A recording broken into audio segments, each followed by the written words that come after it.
la intervención directa del gobierno sobre el consumo. ¿En qué consiste esta medida de intervención? Pues muy sencillo. El mandato que se impone por la fuerza desde arriba dice lo siguiente: queda prohibido, por ejemplo, beber alcohol.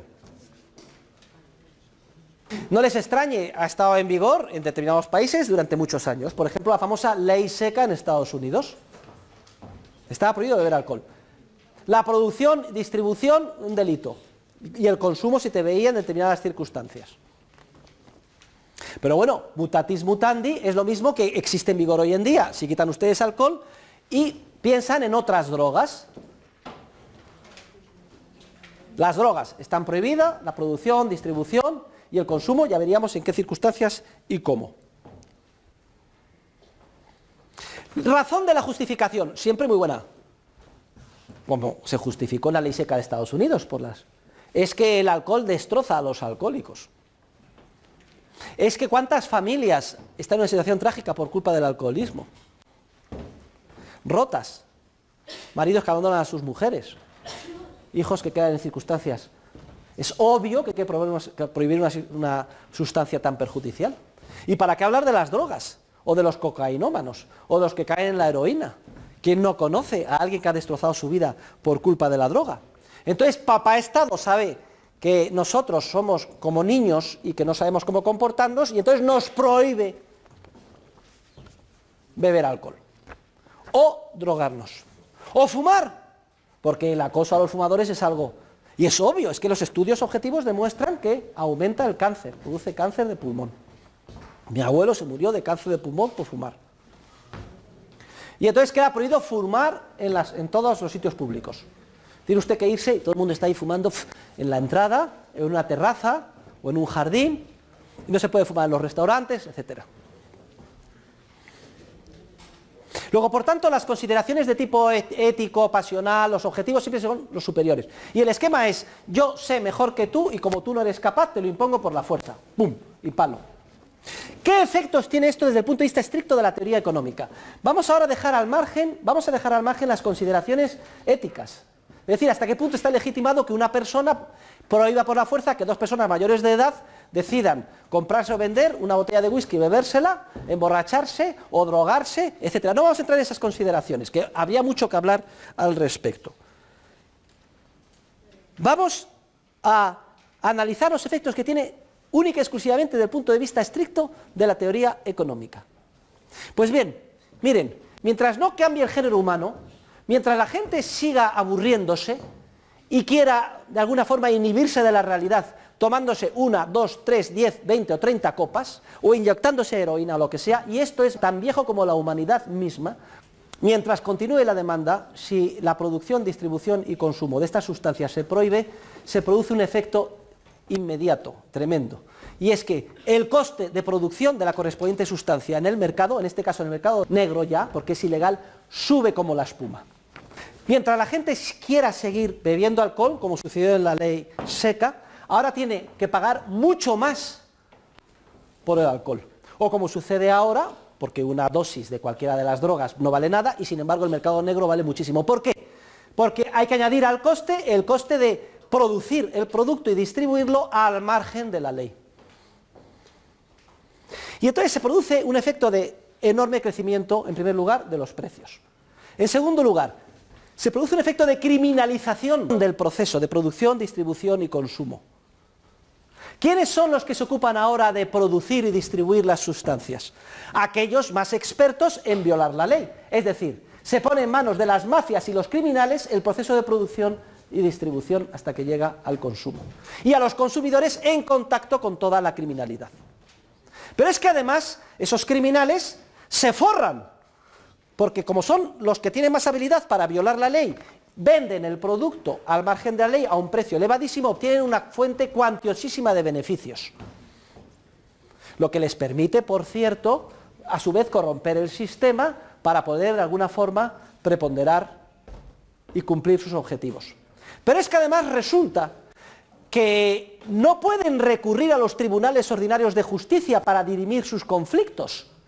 Oiga, mire, yo pongo una demanda a mi competidor mafioso porque teníamos un acuerdo de distribuirnos el barrio de Salamanca y no lo ha cumplido. Entonces, por favor, ruego, señor juez, que me indemnice, porque yo soy el que distribuyó la cocaína en la mitad del barrio de Salamanca y este tío me está cogiendo. Venga, por favor. No lo pueden hacer. Entonces, si no lo pueden hacer, ¿a qué recurren? Pues muy sencillo, al tiro y a la violencia. Y luego, aquellas personas que no son capaces de comportarse adecuadamente con la droga, y este es otro de los efectos más graves que tiene la prohibición. Miren, cuando hay una sustancia, y las drogas son sustancias efectivamente peligrosas, y no me estoy refiriendo solo a las drogas tipo cocaína, heroína, etcétera, que son muy peligrosas, también el alcohol es una sustancia peligrosa, y el tabaco es una sustancia peligrosa. Sin embargo, en un orden espontáneo, aprendemos evolutivamente por prueba y error a cómo debemos de comportarnos en relación con las drogas. En un orden de libertad, tendemos, la mayor parte de los seres humanos, a aprender a comportarnos con esas drogas. De hecho, donde culturalmente es aceptable beber vino, hemos aprendido a beber vino. Sabemos cómo se bebe vino en el mundo mediterráneo. Bebemos en las comidas y sabemos que nos podemos tomar 2, 3 vasitos de vino. Los fines de semana a lo mejor un poco más. Y a lo mejor en las bodas de Caná ya se sabe que es una boda. Y no es nada raro, y lo tenemos internalizado. Cuando yo explicaba esta clase en Estados Unidos, en el mundo anglosajón es muy distinto, si van ustedes al norte de Europa también.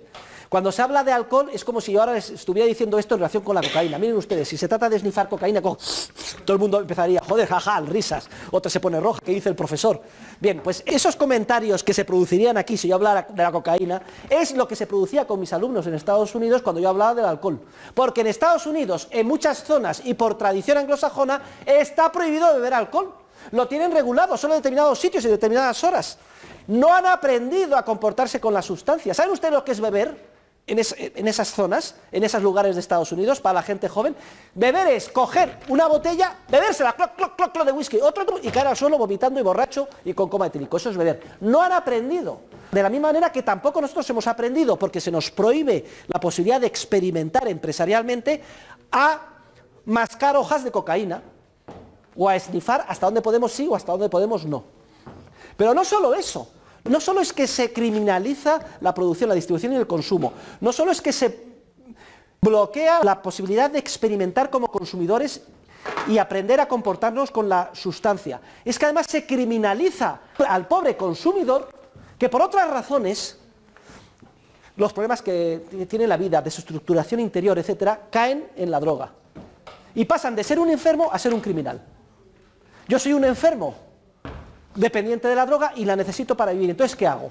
Pues atraco una farmacia, robo o mato a quien sea para conseguir mi dosis. Dosis que podría conseguir sin matar y sin robar en un mercado libre a un precio que es una fracción pequeñísima del que tiene hoy en día en un mercado negro. Pero no solo se corrompe toda la sociedad como estamos viendo, sino que también se corrompe desde el punto de vista de la creatividad empresarial. Ustedes saben todo el esfuerzo, por ejemplo, de las farmacéuticas privadas dedicado a buscar drogas que tengan los efectos que quieren los consumidores, pero no los efectos negativos, de dependencia psicológica, de física, etcétera. También está bloqueado. No se puede experimentar con nuevas sustancias, salvo en un laboratorio de tapadillo. Durante años he dado clases en la Facultad de Derecho de la Universidad Complutense. Muchos de mis alumnos eran policías, porque hay un programa el cuerpo, de que si consiguen la carrera de Derecho, ascienden, etc. Invariablemente siempre decían lo mismo: profesor, tiene usted más razón que un santo. Dedicamos la mayor parte de nuestro tiempo a una lucha perdida en relación con las drogas. Que nos destruimos, nos corrompimos nosotros, las familias, los drogadictos, los productores, etc. En vez de dedicarnos a proteger la vida, a defender la propiedad y a mantener el orden público. Hay una película que creo que habrán visto ustedes, me parece que se titula Traffic. ¿La han visto, no? Pues cógela por internet y mírenla. Ya verán cómo no es la droga la que destruye, sino la prohibición de la droga la que destruye a la sociedad. La hipocresía es inmensa en ese sentido. Y lo que perdemos y el daño y el coste que está haciendo también. Hay una película que no sé si habrán visto ustedes, que se titula Los Intocables. Kevin Costner es Elliot Ness. Sale orgullosísimo de su academia en Washington, del FBI. Él va a salvar el mundo porque representa la ley y el orden. Primer destino, Chicago, años 30. Plena prohibición del alcohol, ley seca. Hasta que llega Eliot Ness con sus intocables, con la instrucción de que se haga cumplir la ley, Chicago era una balsa de agua. Efectivamente, hay una ley seca que prohíbe beber alcohol, pero todo el mundo bebe alcohol los fines de semana. Simplemente es unos sitios que se conoce, se da tic-tic, en un callejón oscuro, te miran, sí, vale, entras y entras dentro y hay un cachondeo organizado, una orquesta, bailando el Charleston, todo el mundo bebiendo, alegría, y ahí está todo el mundo, el alcalde, los funcionarios, sí, a los empresarios, el obispo, Tokiski. Eso pasa muy bien. Claro, todo esto hay que llevar barriles de alcohol. ¿Los barriles de dónde vienen? ¿Están prohibidos? Pues como están en la frontera de Canadá, los Grandes Lagos, vienen de contrabando. Los barriles vienen de contrabando y alguien se tiene que ocupar, pues son los mafiosos, que son Al Capone y las diferentes familias, que como ganan muchísimo dinero ya saben, dan un extrasueldo a los policías, le dan la mano, y el policía lo único que tiene que hacer, pobrecillo el policía, es justo cuando pasan los barriles resulta que mira para otro lado. Pasan los barriles y cuando ya pasa todos, mira, aquí todo el mundo pacífico, nos ganan más, los otros se divierten, no hay ningún problema. El problema está, queridos alumnos, cuando llega Eliot Ness, FBI, y quieren imponer la ley. Entonces, si ven la película, a partir de ese momento, si cogen un contador de muertos, empiezan ras. Es que termina habiendo incluso un ataque de la caballería del FBI contra un convoy de coches, de camiones, de contrabando con alcohol, donde ahí mueren la intemerata. Al final detienen a Al Capone, pero no por esto, sino simplemente porque le denuncia un empleado desleal de que no pagaba impuestos y lo meten en la cárcel. Y es así como termina la película. Muy contento, después de testificar, Eliot Ness, que es el jefe del FBI, pues escucha con gran satisfacción el fallo judicial que condena a Al Capone a la cárcel por no pagar impuestos. Y eso después de centenares de muertos en el camino, en los años previos. Tiroteos, violencias de todo tipo. Bueno, pues cuando deja el palacio judicial, el señor Ness, y esto lo pone muy bien en la película, está fumando un pitillo, todavía no ha llegado la prohibición de fumar, y entonces viene un niño y dice, últimas noticias, esos niños que venden por un centavo los periódicos, últimas noticias, coge, compra el periódico y viene con grandes titulares, la ley seca ha sido abolida. ¿Qué medida más inteligente? ¿Por qué no se toma hoy en día en relación con todas las leyes secas que quedan en vigor con el resto de las drogas? Sería maravilloso. Y entonces el niño le pregunta, señor Ness, mire las noticias, la ley seca ha sido abolida, ¿y usted qué va a hacer ahora? Y entonces contesta Kevin Costner, Eliot Ness dice, ¿yo ahora? Ahora me voy a ir a tomar una copa de whisky. ¿Será hijo puta? Después de todo lo que ha organizado, ahora se va a tomar una copa de whisky. A este le cargan, en vez de perseguir a Al Capone, yo qué sé, gasear judíos, y la eficiencia es extraordinaria. Miren, en el momento en el que se declara abolida la ley seca, la principal fuente de beneficios que tenían los mafiosos desaparece. ¿Saben ustedes quiénes financiaban el lobby para mantener la prohibición? ¿Quiénes eran los beneficiados de la prohibición? Al Capone y los mafiosos. ¿Quién creen ustedes que son los más interesados en mantener la prohibición de la droga hoy en día? Las mafias. En el momento en que se liberalice la producción, distribución y consumo de las drogas, toda su fuente de beneficios desaparece. Se comprarían farmacias. Habría fumaderos de opio, como los ha habido en Estados Unidos hasta 1910.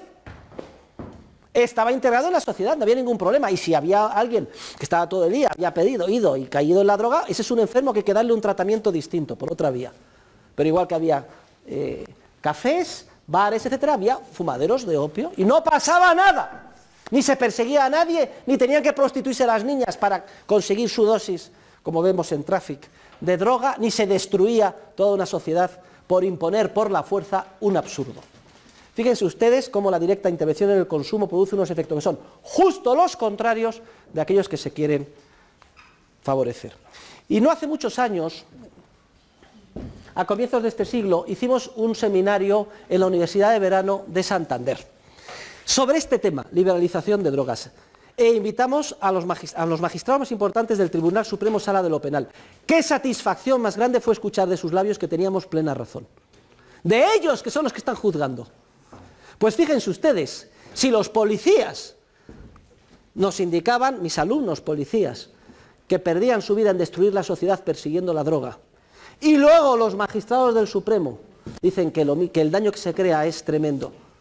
Fíjense ustedes, lo tenemos en bandeja. No hay nada más que para acabar con todo este problema de la droga que liberalizarla en todos los ámbitos. Y esa es la principal conclusión a la que llegamos del análisis económico sobre esta primera medida de intervención. Muchas gracias.